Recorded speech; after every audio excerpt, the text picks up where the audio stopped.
দেখো, আমাদের অন্যের লাইফ নিয়ে ইন্টারেস্ট বরাবরই সবসময় বেশি থাকে, তাই আমি সবসময় ভেবে যাচ্ছি দেবদার কথা। ভাই, বুকের পাটা আছে তোমার, আর শুধু বুকের পাটা নেই, বুকের পাটায় দম আছে অনেক। বাড়ি ফিরতে হবে বলে বলে যেই পরিমাণ ফ্লার্ট তুমি করলা, সবই তো আমার।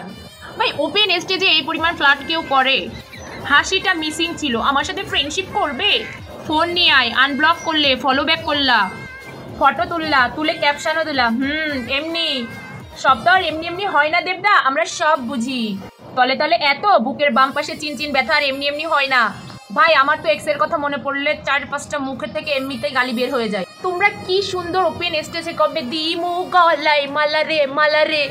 যাও না ঘরে, রুক্মিণী ঘরে বরণ ডালা নিয়ে বসে আছে। আই দিমু বরণ ডালারে ডালারে ডালারে।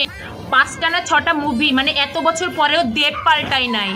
আবার বলে কি আমি তো টেস্ট করছিলাম। মানে কি ভাই, দেবদার মনে ভালোই পুলক আছে। দেবদার বাড়িতে যে রুক্মিণীর মুখোমুখি হওয়াটা এখন চ্যালেঞ্জ সিনেমার থেকেও বেশি চ্যালেঞ্জিং হয়ে দাঁড়িয়েছে। মুভির প্রমোশনে তো ভালোই এমনি এমনি ফ্ল্যাট করে নিলা, সবটাই কি মুভির প্রমোশনের জন্য ছিল? বশ্রী নার্ভাস হয়ে যাও, বারবার তোমার চোখে চোখে তাকানো, সবটাই কি এমনি এমনি ছিল? যাই হোক, ধূমকেতু প্রমোশনের পর বাড়িতে যে রুক্মিণীর সাথে কি পরিমাণ ধুমতানা নানা হইলো সেটা জানিও, কিন্তু জানাতে ভুলো না। কিন্তু রুক্মিণী কি আদৌ সেই রাত্রে তোমাকে বাড়িতে ঢুকতে দিছিল? কয়টা ঘটি বাটি ছাড়া থালা ছুড়ে মারলো জানিও কিন্তু আমাদেরকে।